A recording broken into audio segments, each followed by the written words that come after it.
Hello commandos, welcome to Biomentor classes online. आपका स्वागत है रिकैप सीरीज में। आज हम रिकैप सीरीज में इलेक्ट्रोस्टैटिक्स का 5वां लेक्चर करने जा रहे हैं।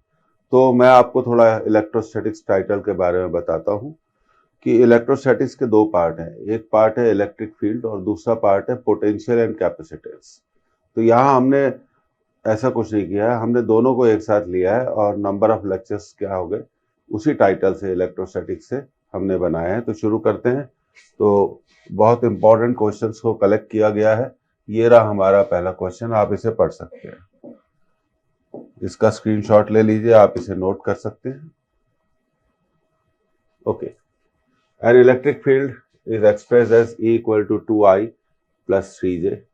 The potential difference VA minus VB between 2 points A and B whose position vectors are RAI plus 2G and RB 2I plus J plus 3K is। पहला आंसर है -1 volt, दूसरा आंसर है 1 वोल्ट, तीसरा answer है 2 volt और चौथा answer है 3 volt. अब जैसा कि हम जानते हैं कि इलेक्ट्रिक फील्ड क्या होती है, -dV/dr। हम इसको ऐसा लिख सकते हैं। तो -E/dr इक्वल टू dV। तो dV हो गया हमारा -E/dr। अब देखिए इलेक्ट्रिक फील्ड के वेक्टर को हम लिख सकते हैं EX I cap EY J cap plus EZ K cap, और dr को हम लिख सकते हैं DX I cap DY J cap and plus DZ K cap. अब कुछ नहीं करना, एक बहुत सिंपल सा डॉट प्रोडक्ट है। तो डॉट प्रोडक्ट लेने पे हमें थोड़ा कुछ इस तरह से वैल्यूज मिलेंगी। देखिए dV equal to minus of, हमें मिलेगा EX DX minus EY DY minus EZ DZ। अब ध्यान से देखेंगे कि इलेक्ट्रिक फील्ड का यहाँ पर एक्स कंपोनेंट कितना है, 2 है, और वाई कंपोनेंट 3 है। तो ये बात नोट करने की है। तो अब हम अगली स्लाइड पे जाते हैं और यहाँ वैल्यूज को रख देते हैं और लिमिट्स भी रखेंगे। तो अब देखिए dV इक्वल टू है -EX DX minus EY DY minus EZ DZ। तो जब हम इसको इंटीग्रेट करेंगे dV को, यहाँ लिखेंगे A टू B तक इंटीग्रेट कर रहे हैं। ये हो गया minus EX DX minus EY DY minus EZ DZ। अब देखिए यहाँ पर EX की वैल्यू 2 है जैसा हम आपको बता चुके हैं, और EY की वैल्यू 3 है और EZ 0 है, क्योंकि इलेक्ट्रिक फील्ड का कोई भी एक्स कंपोनेंट नहीं है। अब पॉइंट ए के बारे में बात करते हैं। तो पॉइंट ए है 1,2 I प्लस 2J और R भी है। अब देखिए यहां हमें लिमिट्स देनी पड़ेगी। तो VA VB DB, और देखिए x की लिमिट, यहां पर x क्या है 1I, और यहां पर कितना है 2I। तो x की लिमिट हो जाएगी 1 to 2। अब y की लिमिट के बारे में बात करते हैं। तो देखिए यहाँ पर y है, y कंपोनेंट, y कोऑर्डिनेट कितना है, पॉइंट ए पर y कोऑर्डिनेट है, हम इसको लिख सकते हैं 1, 2, 0। y कोऑर्डिनेट है 2, और पॉइंट बी पर y कोऑर्डिनेट हम इसको लिख सकते हैं 2I plus J that is 1, 3। तो y कोऑर्डिनेट यहाँ पर कितना है 2 है, और यहाँ पर कितना है, यहाँ पर कितना है 1। तो यहाँ लिमिट आ जाएगी 2 से 1, देयर इज नो z। तो अब dV को इंटीग्रेट किया तो हमें लिमिट्स रखनी पड़ेंगी VA टू VB 2 को इंटीग्रेट कर लेंगे, x आ जाएगा इंटीग्रेशन 1 टू 3 बाहर, dy का इंटीग्रेशन y और y की लिमिट्स होगी 2 टू 1। तो ये हो गया हमारा vb माइनस va। और अब अपर लिमिट रखेंगे पहले, फिर माइनस लोअर लिमिट, फिर upper limit minus lower limit. तो vb माइनस va की वैल्यू आएगी, 2 में से 1 माइनस हुआ तो 1 बचा, तो ये हो गया -2। 1 - 2 -1 पर बाहर कितना है 3। तो vb माइनस va आएगा -2 + 3। तो हम कह सकते हैं कि vb माइनस va 1 वोल्ट है। पर अगर हम इसको -1 से मल्टीप्लाई कर दें तो ये हो जाएगा -vb + va = -1, क्योंकि हमें निकालना था va माइनस vb, तो उसका आंसर है -1 volt. The correct option is -1 volt. अच्छा सवाल है, इंपॉर्टेंट है। सारे ऐसे ही सवालों को हमने यहाँ पर कलेक्ट किया है। तो first is the right answer. तो क्योंकि आपसे पूछा गया है find the potential difference between A and B, तो आपसे पूछा गया है va माइनस vb, तो ये क्लियर हो जाना चाहिए। अब अगले सवाल की तरफ बढ़ते हैं। ये रहा हमारा अगला सवाल, इम्पोर्टेंट सवाल है। और इस सवाल के बारे में मैं कहना चाहता हूँ कि कुछ लोग बोलेंगे ये एडवांस टाइप का क्वेश्चन है, ऐसा कुछ भी नहीं है। इस क्वेश्चन में मैं आपको एक ट्रिक बताऊंगा। तो सबसे पहले आप एक स्क्रीनशॉट लें और इसको नोट कर लें।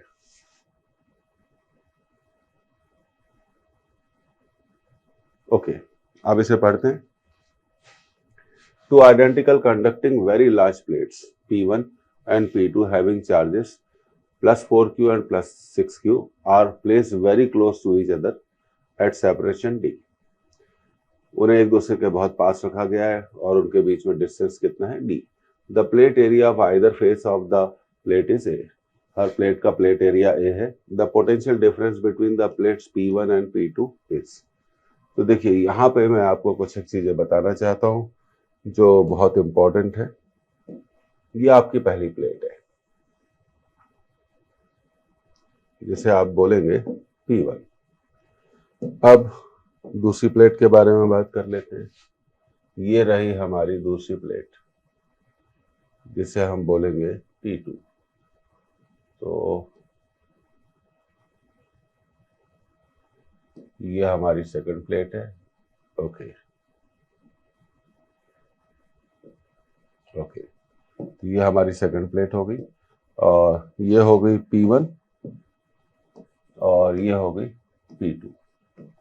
अब देखिए पहली प्लेट पे जो चार्ज कितना है 4q, दूसरी प्लेट पे चार्ज कितना है 6q।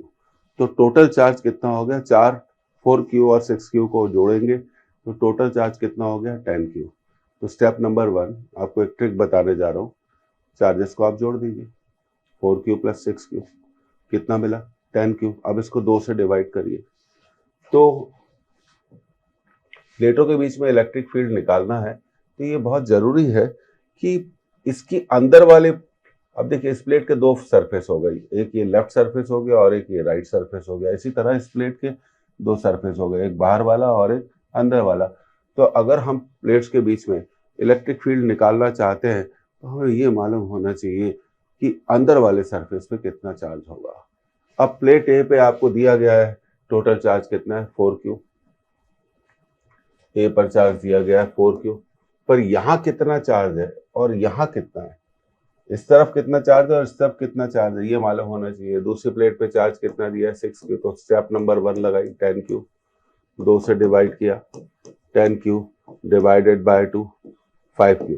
तो यहाँ चार्ज होगा 5q। बाहर वाले सरफेस पे चार्ज निकालना है तो दोनों चार्जेस को जोड़ दो और 2 से डिवाइड कर दो, और ये हो गया हमारा 5q। ठीक है, कितना हो गया 5q। अब पहली प्लेट पे टोटल चार्ज कितना था 4q और तुमने लिखा यहाँ 5q, तो यहाँ कितना होगा -q, क्योंकि टोटल चार्ज कितना होना चाहिए a पर 4q। अब दूसरी प्लेट पे चार्ज है 6q और तुमने बोला बाहर वाले सरफेस पर कितना आया 5q, तो यहाँ कितना चार्ज होना चाहिए +q। अब देखिए इन प्लेट्स के बीच में जो इलेक्ट्रिक फील्ड होगी उसकी डायरेक्शन होगी ऐसी, अब इस इलेक्ट्रिक फील्ड को हम लिख सकते हैं सेकंड प्लेट से फर्स्ट प्लेट की तरफ होगी, क्योंकि ये प्लस क्यू चार्ज है और ये कौन सा चार्ज है, माइनस क्यू चार्ज है। और प्लेट्स के बीच में डिस्टेंस कितनी है, प्लेट्स के बीच में डिस्टेंस कितनी है, डी। तो इलेक्ट्रिक फील्ड लिख लेते हैं हम। तो इलेक्ट्रिक फील्ड होती है Q अपॉन एप्सिलॉन नॉट ए। ये इलेक्ट्रिक फील्ड हमने निकाल ली। अब इलेक्ट्रिक फील्ड होती है, इलेक्ट्रिक फील्ड को हम लिख सकते हैं पोटेंशियल डिफरेंस। पोटेंशियल, इस पॉइंट को नोट करिएगा, potential difference divided by distance लिख सकते हैं। क्या लिख सकते हैं, डिस्टेंस लिख सकते हैं, equal to Q upon epsilon naught A. अब पोटेंशियल डिफरेंस, तो डेफिनेटली ये हाई पोटेंशियल पे है, राइट वाला P2 हाई पोटेंशियल पे है और ये लो पोटेंशियल पे। तो पोटेंशियल डिफरेंस को लिखेंगे VP2 माइनस VP1। डिस्टेंस कितना आ गया, D, Q upon epsilon naught A. तो VP2 minus VP1 equal to QD upon epsilon naught A. पर हमसे पूछा गया है VP1 माइनस VP2। हमसे क्या पूछा गया है, VP1 माइनस VP2, और हमने यहां निकाल लिया VP2 माइनस VP1। तो चलिए आगे बढ़ते हैं। VP2 minus VP1 equal to QD upon epsilon naught A. इसको -1 से मल्टीप्लाई कर दो, तो ये हो जाएगा माइनस VP2, ये हो जाएगा प्लस VP1 और ये हो जाएगा minus QD upon epsilon naught A. तो VP1 माइनस VP2 की वैल्यू आएगी minus QD upon epsilon naught ए।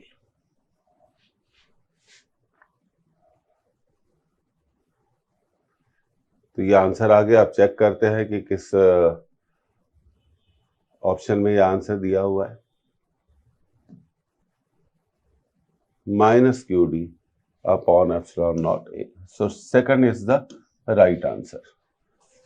और अगर हम ये निकालने जाएंगे कि अंदर वाली सरफेस में कितना चार्ज है, मेथड से करेंगे तो उसमें बड़ा टाइम लगने वाला है। अब अगले क्वेश्चन की बात करते हैं। तो देखिए, ये रहा आपका अगला क्वेश्चन। आप इसे नोट कर लीजिए, बिल्कुल बेसिक क्वेश्चन है पर ये बड़ा इंपॉर्टेंट भी है।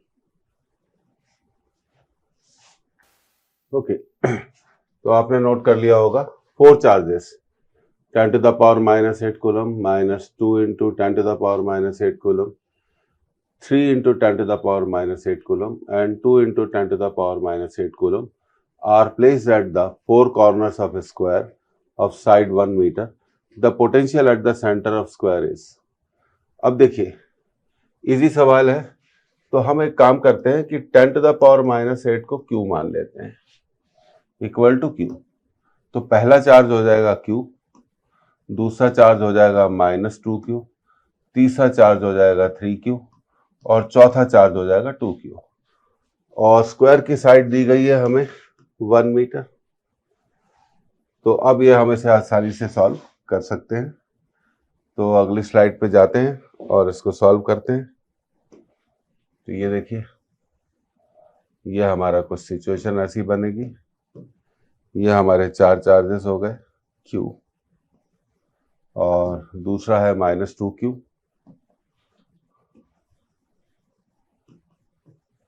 और तीसरा चार्ज है 3Q and 2Q, 3Q and 2Q।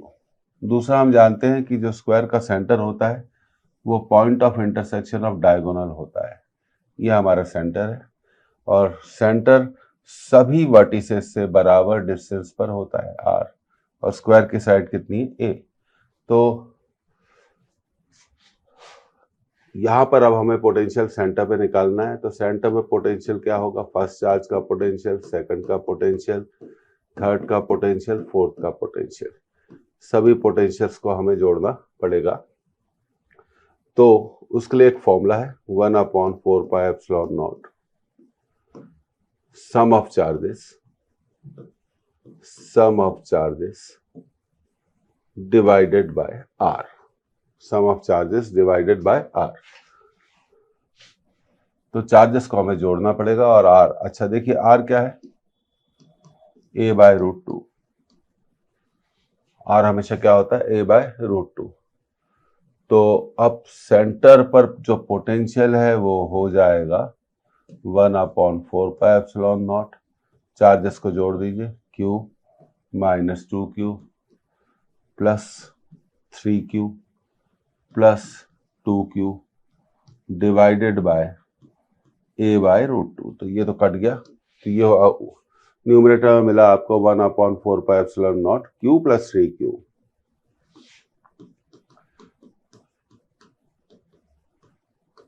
Q plus 3Q divided by A by root to.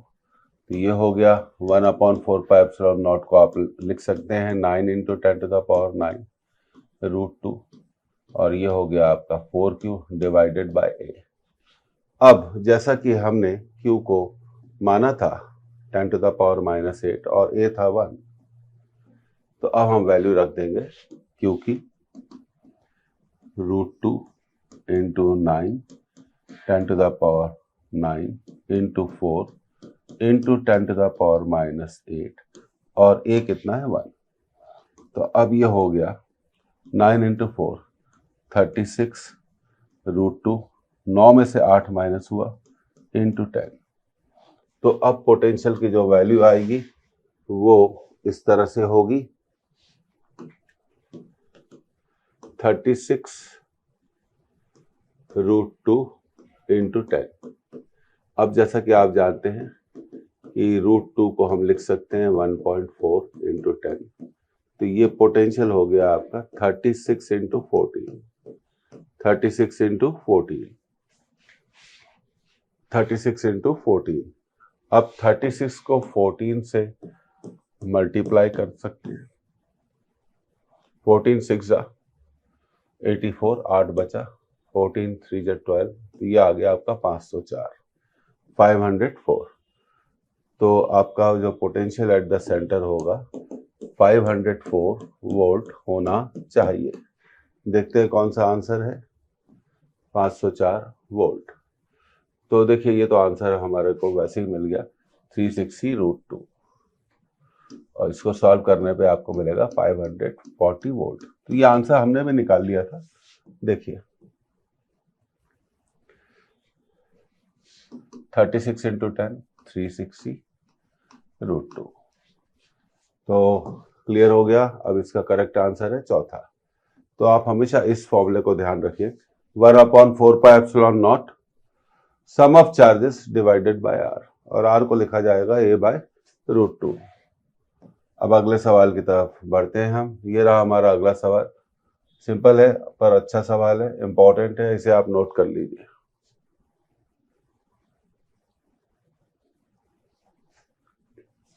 An electric charge 10⁻³ microcoulomb is placed at the origin 0 0 for xy coordinate system. 2 points A and B are situated at A के coordinates है √2, √2 और B के coordinates है 2, 0 respectively. The potential difference between the points A and B. अब देखिए charge आपका दिया गया है 10⁻³ माइक्रोकूलम। माइक्रोकूलम को आप लिख सकते हैं, microcoulomb can be written as, कितना लिख सकते हैं, -6 कूलम। तो चार्ज की वैल्यू हमारी आ गई 10⁻⁹ कूलम। अभी हम इसको क्यों ही मान के चलेंगे। अब हम एक डायग्राम बनाएंगे जिसमें पॉइंट ए और पॉइंट बी को बताएंगे। तो चलिए शुरू करते हैं।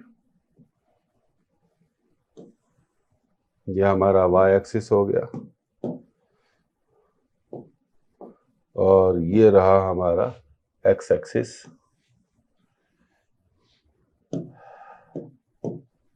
और यहां पर हमारा चार्ज रखा हुआ है ओरिजिन पे Q, और जरूरत पड़ने पर हम Q को 10⁻⁹ कूलम लिख देंगे। अब पॉइंट ए के बारे में बात करते हैं।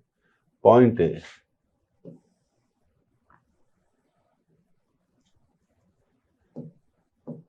√2, कॉमा √2। ये डिस्टेंस आपका √2 है और ये डिस्टेंस भी आपका √2 है। तो अब सबसे पहले हम पॉइंट ए का ओरिजिन से डिस्टेंस निकालते हैं पाइथागोरस थ्योरम से। d स्क्वायर इक्वल टू √2 का स्क्वायर प्लस √2 का स्क्वायर। तो d स्क्वायर क्या आ गया, 2 + 2 4 आ गया। तो हमें पता चला ये कितने डिस्टेंस पर है, d डिस्टेंस पर है। तो पॉइंट ए का जो पोटेंशियल होगा वो होगा 1/4πε0 q/2। जरूरत पड़ने पे हम q की वैल्यू रख देंगे। अब बात करते हैं पॉइंट बी की। अब पॉइंट बी ये है, इसके कोऑर्डिनेट है 2, 0 और ये ओरिजिन से कितने डिस्टेंस पे होगा, 2 डिस्टेंस पर होगा। तो पॉइंट बी पर पोटेंशियल कितना आएगा, 1/4πε0 q/2। तो अब हमें ये पता चलता है कि VA और VB बराबर हैं। तो हम कह सकते हैं VA = VB। तो VA - VB की वैल्यू कितनी होगी, 0 होगी। तो इस क्वेश्चन का जो आंसर है वो होना चाहिए 0। Second option is the right option. जरूरत ही नहीं पड़ी क्यू की वैल्यू को रखने की, जरूरत ही नहीं पड़ी क्यू की वैल्यू को रखने की। तो इन सब तरीकों से आप अपनी स्पीड को क्या कर सकते हैं, बढ़ा सकते हैं। आगे बढ़ते हैं। अब ये रहा हमारा अगला सवाल, म्यूचुअल पोटेंशियल एनर्जी पर है सवाल। अच्छा सवाल है, नोट कर लीजिए।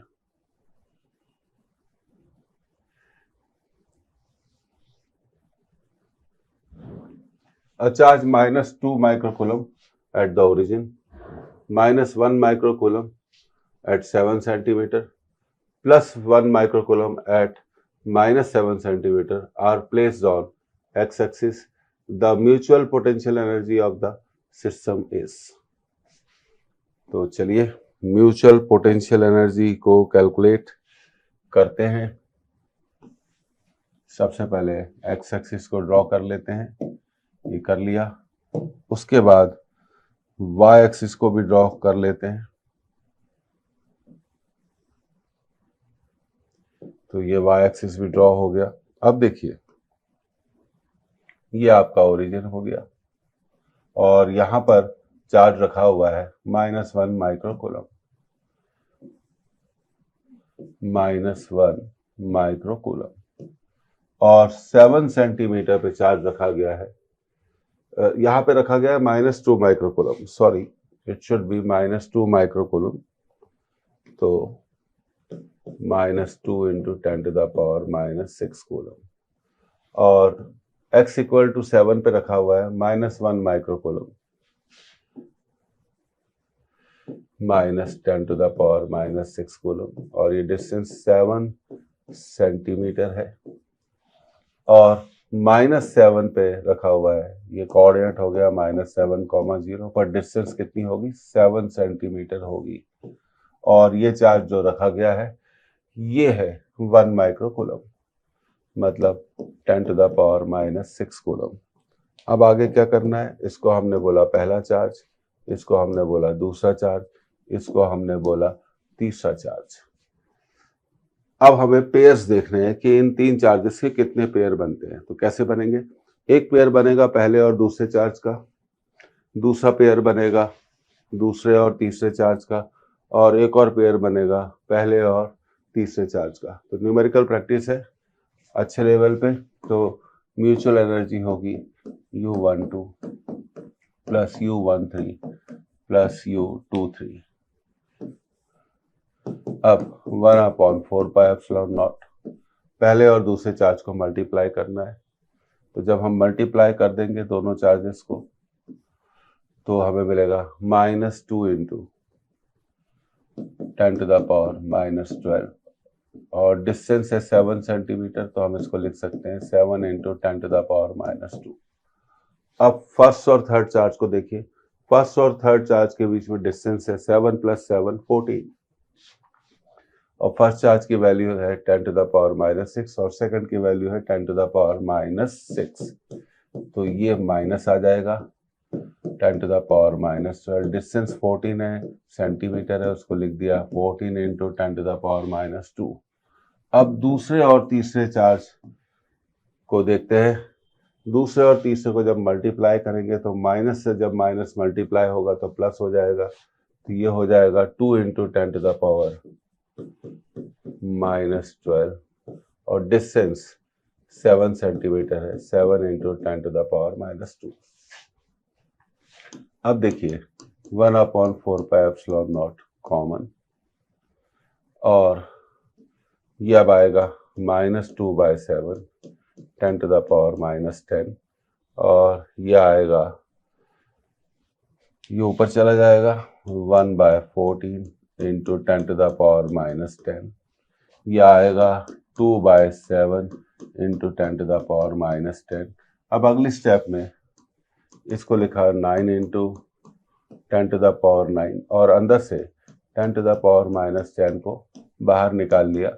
-2/7 1/14 प्लस 2/7, तो देखिए ये क्या हो गया, आपका कैंसिल हो गया और हमें मिला 9 into 10 to the power -1 into 1/14।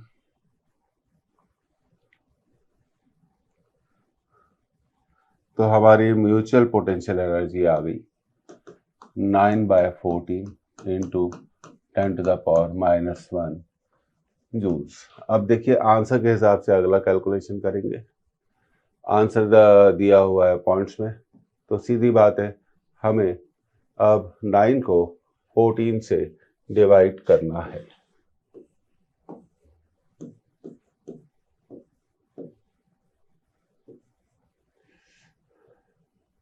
Six 84, 6 बचा 3 42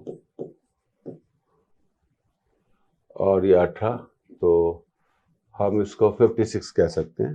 यहाँ थोड़ा डिवीजन में 3 बार नहीं जाएगा, 4 बार जाएगा। 56 4 और 0.642, तो ये हमारा आ गया 0.642 इंटू 10 टू द पावर -1। तो हम इसको लिख सकते हैं 0.0642 जूल्स। तो एक नियरेस्ट आंसर देखते हैं कि कौन सा हमें मिल जाएगा। ये देखिए fourth option is the right option. तो इस क्वेश्चन में सबसे पहले हमारी ये एबिलिटी पता लगती है कि हमारे कैलकुलेशंस कैसे हैं। अच्छे कैलकुलेशन से ही स्पीड आएगी, एक्यूरेसी आएगी। तो कैलकुलेशन की प्रैक्टिस रिवीजन में बहुत ज़्यादा ज़रूरी है। तो ये आपका सवाल हो गया। अब ये हम अगले सवाल की तरफ बढ़ते हैं, आप इसे नोट कर लीजिए। Okay, some equipotential surfaces are shown in figure. ये देखिए इक्विपोटेंशियल सरफेस है। इस सरफेस का पोटेंशियल 10 वोल्ट है, इसका 20 और इसका 30 है। और ये सभी इक्विपोटेंशियल सरफेस एक्स एक्सिस से कितना एंगल बनाते हैं, 30 degree. The electric field strength, अब हमें इलेक्ट्रिक फील्ड स्ट्रेंथ निकालनी है। तो देखिए इसका बड़ा सरल तरीका है। हम E equal to electric field equal to potential difference upon distance निकाल लेंगे। तो सबसे पहले हम निकालेंगे perpendicular distance between equipotential surface. Equipotential surface के बीच में आपको निकालना है परपेंडिकुलर डिस्टेंस। तो सिचुएशन कुछ ऐसी है, ये देखिए, ये अब देखिए ये एंगल है आपका 30 degree, this angle is 30 degree. तो थोड़ा मैं इसको रिकंस्ट्रक्ट करना चाहता हूँ। तो देखिए थोड़ा बड़ा फिगर बनाएंगे तो ये रहा हमारा पहला इक्विपोटेंशियल सरफेस।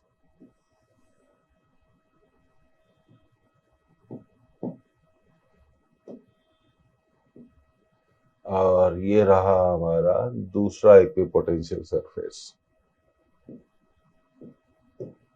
ठीक है, और अब हमें इनके बीच में क्या निकालना है, परपेंडिकुलर डिस्टेंस निकालना है। तो उसके लिए हम क्या करेंगे, यहां से हम परपेंडिकुलर ड्रॉ करेंगे। सो दिस इज द परपेंडिकुलर, ध्यान दीजिए ये परपेंडिकुलर डिस्टेंस है, और मान लेते हैं कि परपेंडिकुलर डिस्टेंस कितना है, r, और 5 और 10 के बीच में जो डिस्टेंस है ये 5 सेंटीमीटर है, तो 5 into 10 to the power -2 metre है। तो साइन 30 को हम लिख सकते हैं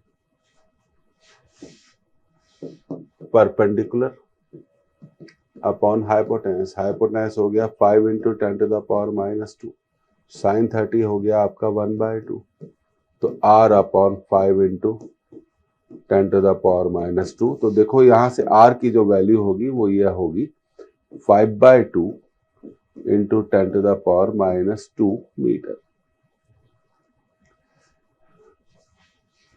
और ये 10 वोल्ट पर है, और अगला है हमारा कितने वोल्ट पर, 20 वोल्ट पर है। तो इन दोनों इक्विपोटेंशियल सरफेस के बारे में बात करते हैं। ये 10 वोल्ट के पोटेंशियल पर है और ये 20 वोल्ट के पोटेंशियल पर है। तो इन दोनों के बीच में पोटेंशियल डिफरेंस कितना होगा, 20 - 10 होगा। अब बहुत सरल हो गया सवाल, तो हम इलेक्ट्रिक फील्ड E = V/d लगा देंगे। तो पोटेंशियल डिफरेंस है 20 - 10, और परपेंडिकुलर डिस्टेंस कितना है, r, तो उसको रखना है 10 upon 5/2 into 10 to the power -2।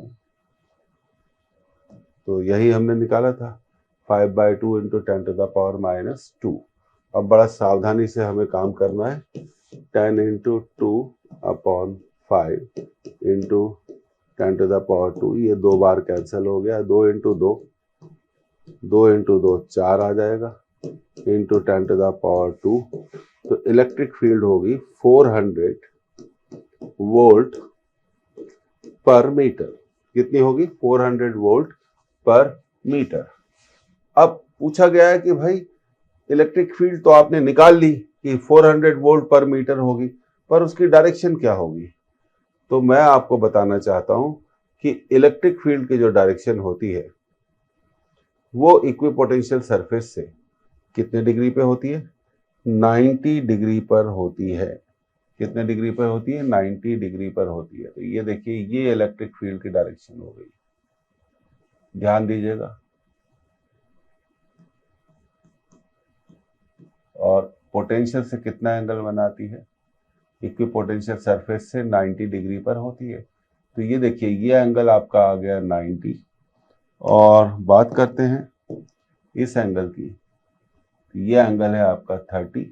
तो ओवरऑल जो एंगल होगा 90 + 30, 90 + 30 कितना हुआ इलेक्ट्रिक फील्ड। अब देखिए इलेक्ट्रिक फील्ड 10 वोल्ट पोटेंशियल वाले इक्विपोटेंशियल सरफेस से 90 डिग्री पर है, पर हमसे पूछा गया कि इलेक्ट्रिक फील्ड एक्स एक्सिस से कितना एंगल बनाती है। तो पर वो इक्विपोटेंशियल सरफेस से कितना एंगल बनाती है, 90 में 30 जुड़ गया, तो कितना हो गया 120 डिग्री। तो अब हम हमारे आंसर को लिख सकते हैं, इलेक्ट्रिक फील्ड इज 400 वोल्ट पर metre and electric field is inclined to x-axis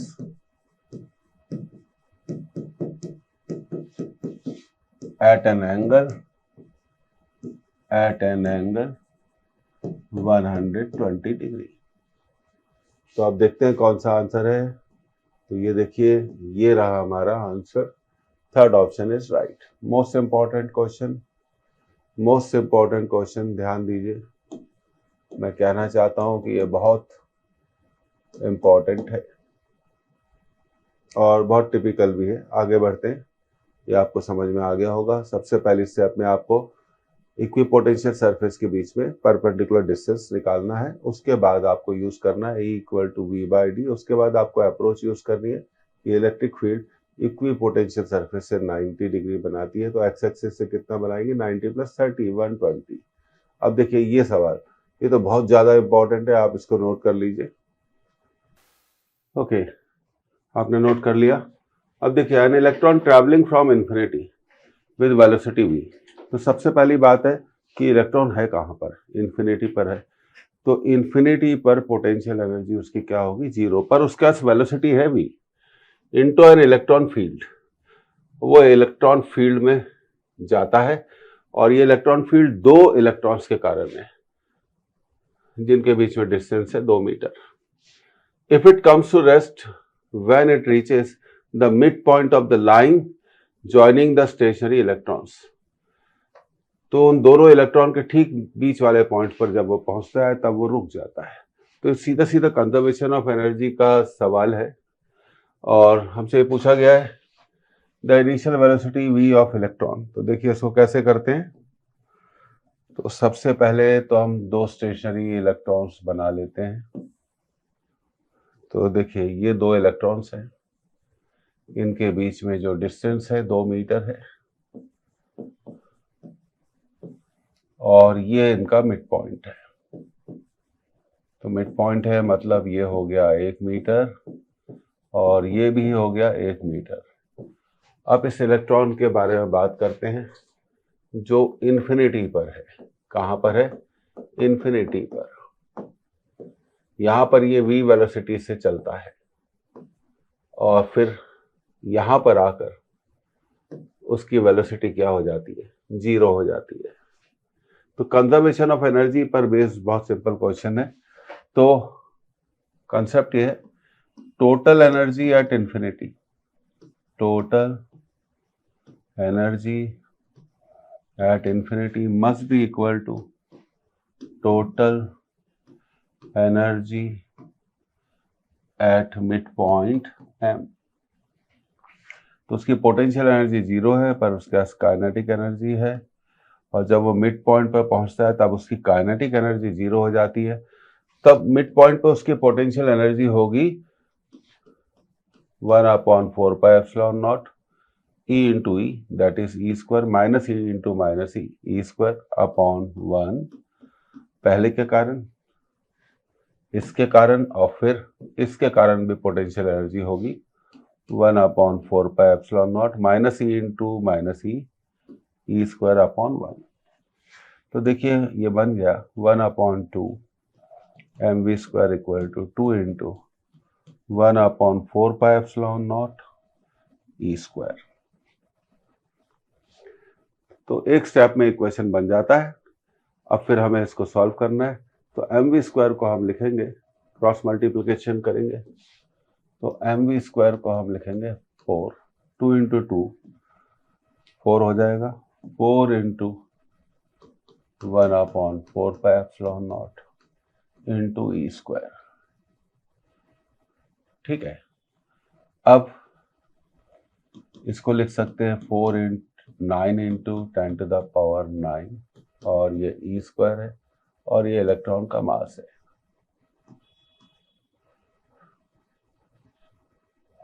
अब हम स्क्वायर रूट लेंगे। स्क्वायर रूट लेने से पहले आप एक काम करिए, 4 into 9 into E स्क्वायर, इसको कर लीजिए 10 to the power 8 into 10/m। तो अब ये थोड़ा सही रहेगा। 4 का रूट 2, 9 का रूट 3, E स्क्वायर का root E, 10 to the power 8 का रूट 10 to the power 4 और ये आ गया हमारा √10/m। तो ये हो गया 6E into 10 to the power 4 into √10/m। अब इसको अगली स्टेप में हम सॉल्व करेंगे। E का मतलब इलेक्ट्रॉनिक चार्ज है।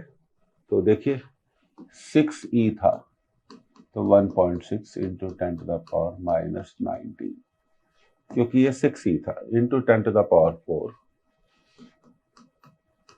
और रूट में आया 10/m और इलेक्ट्रॉन का मास होता है 9.1 into 10 to the power -31। तो ये हो गया देखिए 9.6 into 10 to the power -15। अब इसके बारे में बात कर लेते हैं। तो ये हो जाएगा 10 to the power, ये ऊपर जाएगा तो प्लस हो जाएगा 32 अपॉन 9.1। तो अब इसका रूट ले लिया हमने 9.6 इंटू 10⁻⁻15 इंटू 10⁻16। अब देखिए रूट ऑफ 9.1 हमें निकालना है, तो ये हो गया हमारा 96 अपॉन रूट ऑफ 9.1। तो अब देखिए लगभग हम इसको कह सकते हैं कि रूट ऑफ 9.1 एक्चुअली होता है 3.02, पर हम 3.02 को नेगलेक्ट कर देते हैं यहाँ पर और क्या करते हैं, देखिए कितनी सफाई से आंसर निकाला जाएगा। हम इसे मान लेते हैं लगभग 3 के बराबर। तो ये हमारा आंसर आएगा कि इलेक्ट्रॉन की इनिशियल वेलोसिटी होगी 32 मीटर पर सेकेंड। कितनी होगी? 32 मीटर पर सेकेंड। तो टिक करते हैं 32 metre per second. So this is the right answer, 32 metre per second. बहुत अच्छा सवाल है। इलेक्ट्रॉन इन्फिनिटी से v वेलोसिटी से चलता है और मिड पॉइंट पर आकर रुक जाता है। तो कंजर्वेशन ऑफ एनर्जी लगा दिया। जब वो मिड पॉइंट पर रुक जाता है तब उसकी काइनेटिक एनर्जी 0 हो जाएगी, पर उसके पास पोटेंशियल एनर्जी होगी इन दोनों इलेक्ट्रॉन्स के कारण। तो बस यही था। तो इसका आंसर आ गया 32। आगे बढ़ते हैं अगले सवाल की तरफ। ये रहा हमारा अगला सवाल, इसको आप नोट करिए।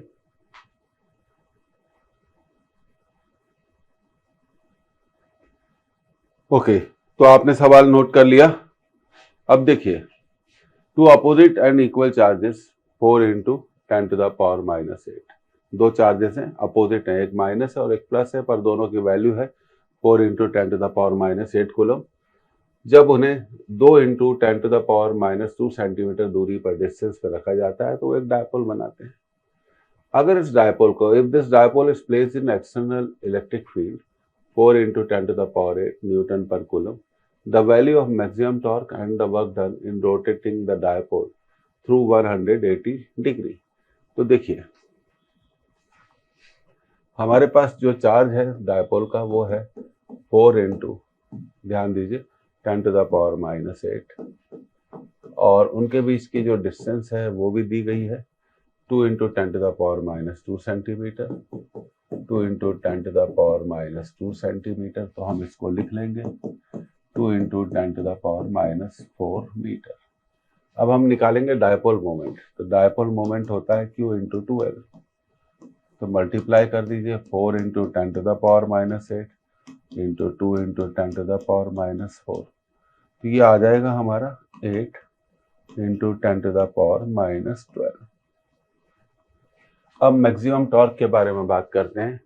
तो मैक्सिमम टॉर्क होगा P into E, 8 into 10⁻⁻12।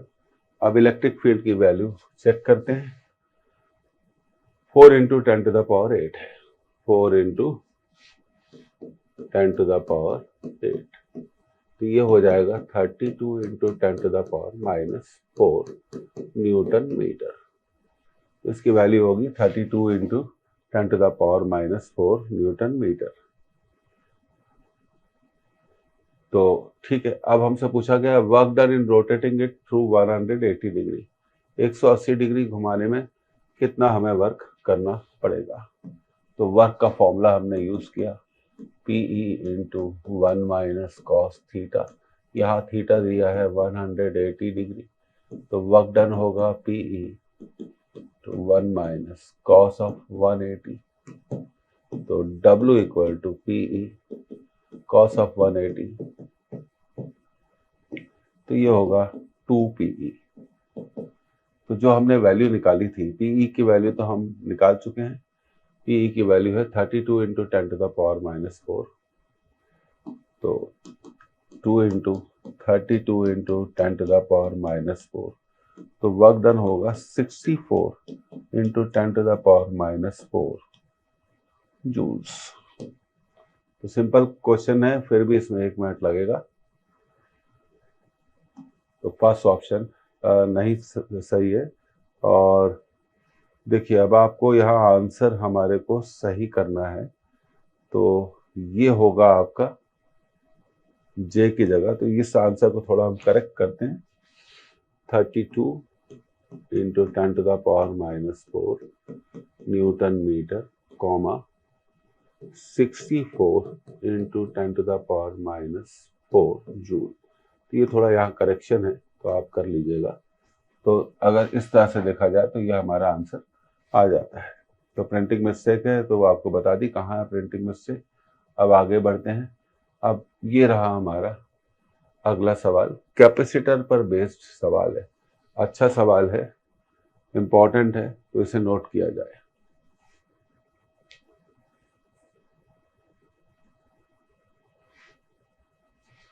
Four identical metal plates are located in air at equal distance d from one another. The area of each plate is A. Find the equivalent capacitance of the system between x and y. तो देखिए कुछ चीजें मैं आपको बताना चाहता हूँ। ये वायर है, दिख रहा है आपको? ये प्लेट्स को वायर से जोड़ा गया है, दिस इज वायर। और इसी तरह यहाँ पे भी ये वायर है, वायर है, और ये भी वायर है।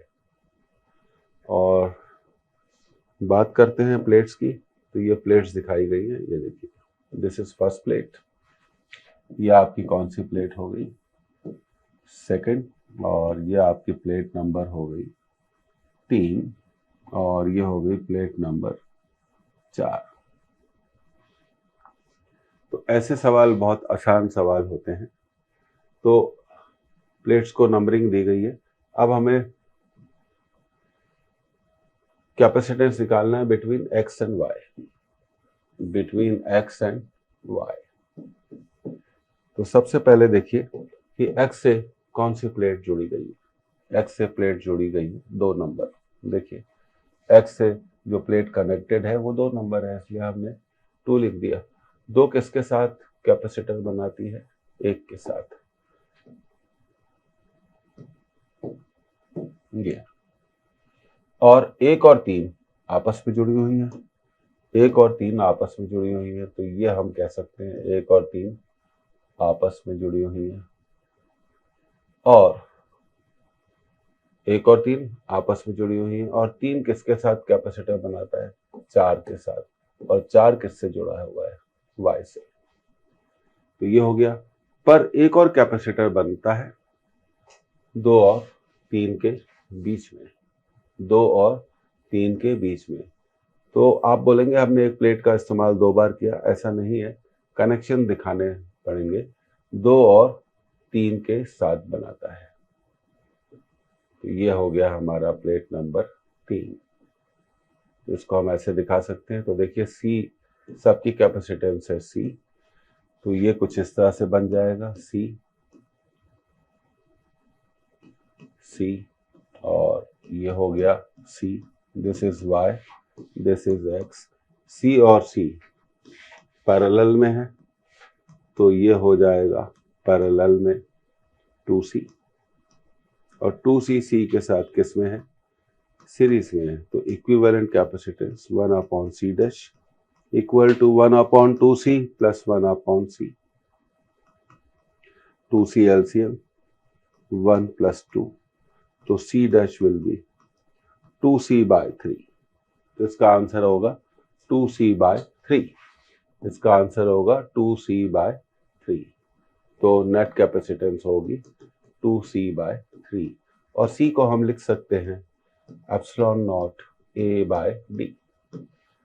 तो फिर से कनेक्शन देखिए, कनेक्शन के हिसाब से ही किया जाता है। 2 1 के साथ बनाता है, 1 3 के साथ जुड़ा हुआ है, और 3 4 के साथ बनाता है, 4 वायर से जुड़ी हुई है, और 2 और 3 भी कैपेसिटर बनाते हैं। देखिए मैं बात कर रहा हूँ इसकी, 2 और 3 के बीच में भी एक कैपेसिटर बनता है। तो 2 एक्स से जुड़ा हुआ है, और ये 3 हमने रिपीट करके बता दिया। तो इस तरह से इसका आंसर आ गया। अच्छे सवाल होते हैं, ये इंपॉर्टेंट भी होते हैं और सिंपल भी होते हैं। अब देखिए ये रहा हमारा अगला सवाल, find equivalent capacitance between X and Y. X और वाई के बीच में हमें निकालनी है इक्विवेलेंट कैपेसिटेंस। तो इसे नोट कर लीजिए।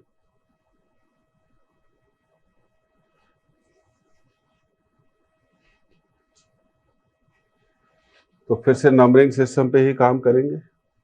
तो देखिए ये प्लेट नंबर 1, ये प्लेट नंबर 2, ये प्लेट नंबर 3, ये प्लेट नंबर 4।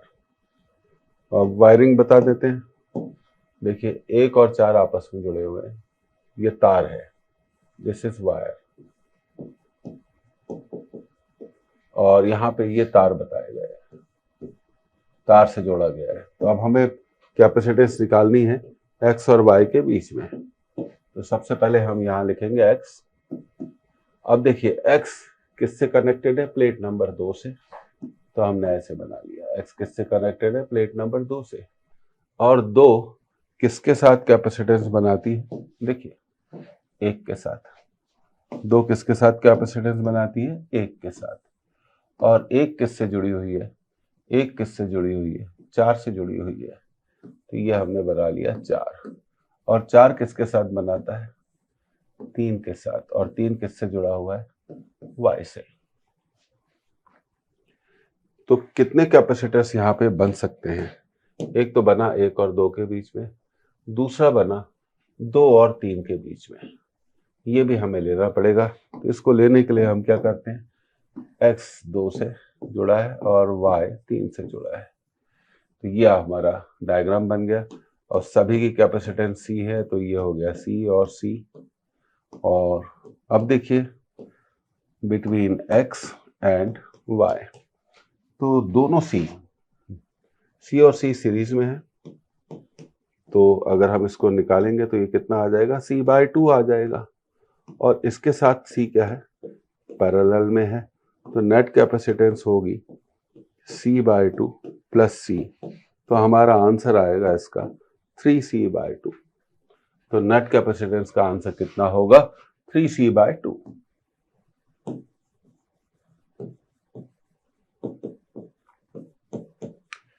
तो प्लेट्स के जितने भी क्वेश्चन होते हैं सिंपल होते हैं और आसान होते हैं। कनेक्शंस देख के आप ऐसे क्वेश्चंस को सॉल्व कर सकते हैं। अब देखिए ये रहा हमारा अगला क्वेश्चन, इसे नोट करें, कैपेसिटर पर बेस्ड है।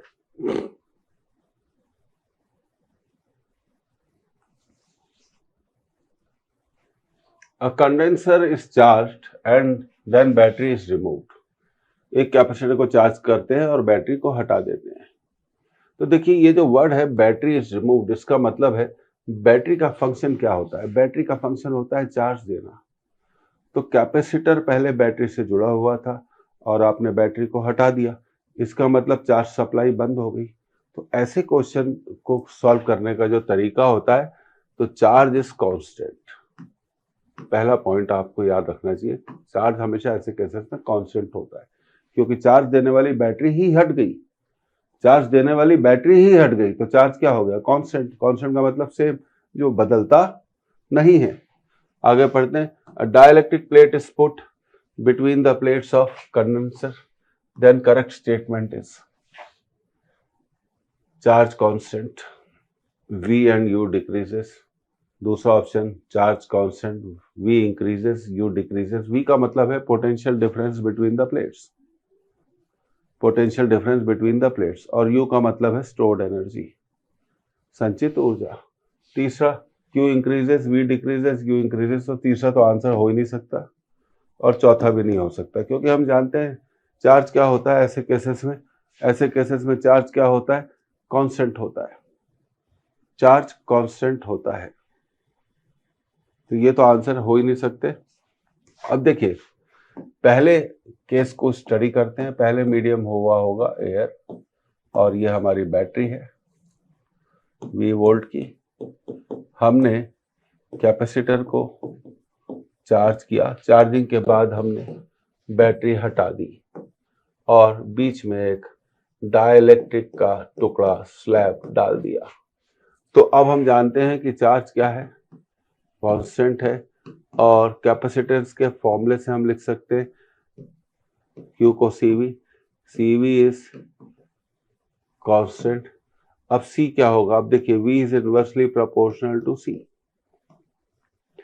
तो पहले एयर थी, बाद में क्या रख दिया? प्लेट्स के बीच में डाइलेक्ट्रिक रख दिया। डाइलेक्ट्रिक रखने से कैपेसिटेंस क्या हो जाएगी? इंक्रीज हो जाएगी।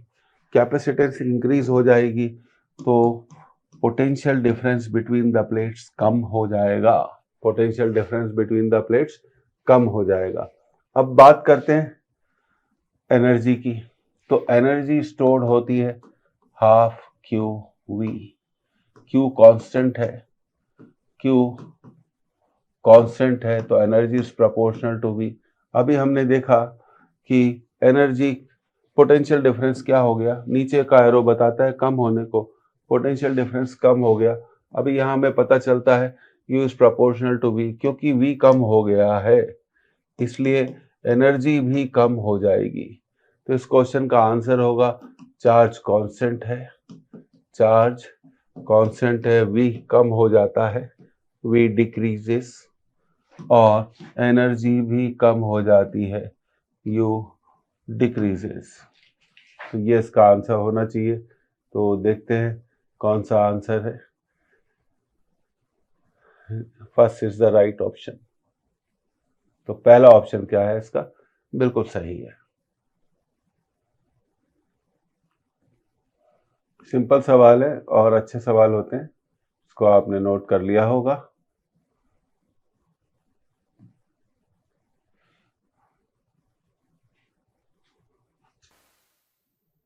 हाँ, तो अब अगले सवाल की तरफ जाने का टाइम आ गया। तो ये रहा हमारा अगला सवाल। ये एक इम्पॉर्टेंट थ्योरेटिकल कंसेप्ट पर बेस्ड है, ये हमें हमेशा मालूम होनी चाहिए, इसको नोट कर ले। ओके, आपने नोट कर लिया। अब क्वेश्चन को ध्यान से पढ़ते हैं। A parallel plate capacitor is charged, देखिए एक वर्ड है चार्ज्ड एंड देन आइसोलेटेड। यहाँ तो लिखा हुआ है आइसोलेटेड, इसका मतलब उसे एक बैटरी से चार्ज किया गया और चार्जिंग के बाद बैटरी हटा दी गई। तो कई बार क्वेश्चंस में क्या होता है, एक लैंग्वेज आती है, a charge capacitor is given, एक आवेशित कैपेसिटर दिया हुआ है, इसका मतलब क्या है, पहले उसे बैटरी से चार्ज किया होगा फिर बैटरी हटा दी गई। तो हमेशा याद रखना चाहिए कि जब भी कैपेसिटर से को चार्ज करने के बाद अगर हम बैटरी को हटा दें तो बैटरी का काम क्या है, कैपेसिटर को चार्ज देना। तो बैटरी हट गई तो कैपेसिटर में जितना भी स्टोर्ड चार्ज है, जितना भी संचित आवेश है, स्टोर्ड चार्ज है, वो कांस्टेंट हो जाएगा। क्योंकि कंजर्वेशन ऑफ चार्ज कहता है कि total charge of an isolated system is always conserved. Conserve का मतलब हमेशा कांस्टेंट रहता है, तो ये बात हमेशा आपको याद रखनी चाहिए। And regarding the effect of increasing the plate separation, select the appropriate alternatives. तो 4 आंसर दिए गए हैं। तो देखिए, चलिए अब इसको सॉल्व करते हैं। सबसे पहली बात तो बैटरी हट गई तो चार्ज क्या हो गया, कांस्टेंट। कांस्टेंट का मतलब रिमेन सेम, इसमें कोई भी चेंज नहीं होगा। अब कैपेसिटेंस की बात करते हैं, epsilon naught A by D, ये मानते हुए कि प्लेट्स के बीच में मीडियम क्या है, एयर है, ये मानते हुए। तो हम जानते हैं डिस्टेंस अगर बदलेंगे तो कैपेसिटेंस बदल जाएगी। अब क्वेश्चन पे जाते हैं। रिगार्डिंग द इंक्रीजिंग, डिस्टेंस को इंक्रीज कर रहे हैं, तो देखिए डिस्टेंस को इंक्रीज कर रहे हैं तो कैपेसिटेंस क्या हो जाएगी, कम हो जाएगी। अब बात करते हैं, अगर Q कांस्टेंट है, अगर Q कांस्टेंट है तो हम तो ये कह सकते हैं कि CV इक्वल टू कांस्टेंट, तो V is inversely proportional to C। तो अब कैपेसिटेंस यहां पर कम हो गई है, कैपेसिटेंस कम हो गई है, तो हम क्या कह सकते हैं, कैपेसिटेंस कम हो गई है तो potential difference between the plates बढ़ जाएगा, potential difference between the plates बढ़ जाएगा। तो ये बात भी आपको समझ में आती है। तो अब हम कह सकते हैं यहाँ पे हमारे पास एक रिलेशनशिप आ गई, V is proportional to D। तो आप सोच रहे होंगे कैसे, क्योंकि देखिए V is proportional to C है, C is inversely proportional to D है, तो हम इसको लिख सकते हैं V is proportional to 1/D, V is proportional to D। तो डिस्टेंस बढ़ाएंगे तो potential difference between the plates बढ़ जाएगा, और अगर डिस्टेंस कम करेंगे तो potential difference between the plates क्या हो जाएगा, कम हो जाएगा। अब एनर्जी के बारे में बात कर रहे हैं। तो भाई कैपेसिटर में जो स्टोर्ड एनर्जी होती है, देखिए अब यहीं पर हमें अपनी जगह बनानी पड़ेगी। तो स्टोर्ड एनर्जी को आप क्या लिख सकते हैं, हाफ क्यू वी। क्यू क्या है, कांस्टेंट है, तो U is proportional to V, मतलब जो पोटेंशियल डिफरेंस के साथ होगा वही एनर्जी के साथ होगा। डिस्टेंस को बढ़ा दिया है हमने, तो एनर्जी भी क्या होगी, बढ़ जाएगी, पोटेंशियल डिफरेंस भी क्या हो जाएगा, बढ़ जाएगा। पर आप जानते हैं C is inversely proportional to D, तो कैपेसिटेंस क्या हो जाएगी, कम हो जाएगी। तो अब इसका आंसर क्या है, चार्ज कांस्टेंट है, पोटेंशियल इंक्रीजेस, एनर्जी इंक्रीजेस। अब इस क्वेश्चन में एक बात नहीं पूछी गई, वो भी मैं आपको बताना चाहता हूँ। जब एक कैपेसिटर को हमने चार्ज किया, कैपेसिटर को हमने क्या किया, चार्ज किया, और चार्जिंग के बाद बैटरी को हटा दी, बैटरी को हटा दिया, तो हम कहते हैं कि V is proportional to D, तो हम कह सकते हैं कि V बाय डी क्या होगा, कांस्टेंट होगा। अब भाई V बाय डी क्या होता है, V बाय डी क्या होता है, इलेक्ट्रिक फील्ड। हालांकि इस क्वेश्चन में पूछा नहीं गया, लेकिन हम इसके आंसर को देना चाहते हैं कि जब एक कैपेसिटर को चार्ज किया जाए और चार्जिंग के बाद बैटरी को हटा दिया जाए, चार्जिंग के बाद बैटरी को हटा दिया जाए और डिस्टेंस को बदला जाए, तो उस केस में प्लेटों के बीच में जितनी जो भी इलेक्ट्रिक फील्ड होगी वो हमेशा क्या होगी, कांस्टेंट होगी। जो भी इलेक्ट्रिक फील्ड होगी वो हमेशा कांस्टेंट होगी। तो आप इसमें एक फॉर्मूला बना सकते हैं, देखिए कैसा, U is proportional to D। अब देखिए D की जगह हम लिखना चाहेंगे U is proportional to V is proportional to D। एक तो ये बना लीजिए, दूसरा ये बना लीजिए C is inversely proportional to D, और तीसरा आप एक और पॉइंट नोट कर लीजिए कि electric field between the plates क्या होगी, कांस्टेंट होगी। तो इतनी बातें हमें याद होना चाहिए, और बिल्कुल अच्छा क्वेश्चन है, थ्योरेटिकल है, सिंपल है। तो इस लेक्चर में हम इतना ही यहाँ पर इस लेक्चर को एंड कर रहे हैं, और उम्मीद है आपको ये लेक्चर पसंद आया होगा। उम्मीद है, एक और उम्मीद है, इससे आपके रिवीजन में आपको मदद मिली होगी, और इसी तरह के रिकैप सीरीज में लेक्चर्स आपको लगातार मिलते रहेंगे। आप सारे लेक्चर्स को ध्यानपूर्वक देखिए, कुछ इंपॉर्टेंट पॉइंट्स को नोट करिए जो आपके रिवीजन के लिए ज़रूरी है, और फास्ट फॉरवर्ड करके तो बिल्कुल नहीं देखिए, क्योंकि इससे आपका नुकसान हो जाएगा। तो ये आप समझ लीजिए एक परफेक्ट रिवीजन की स्ट्रेटेजी है। तो मैं आपको धन्यवाद देना चाहता हूँ कि आपने हमें सपोर्ट किया। तो थैंक यू, फिर मिलेंगे अगले लेक्चर में। रिकैप सीरीज का सफ़र जारी रहेगा, और ढेर सारे क्वेश्चंस की प्रैक्टिस भी जारी रहेगी। Okay, see you, bye bye.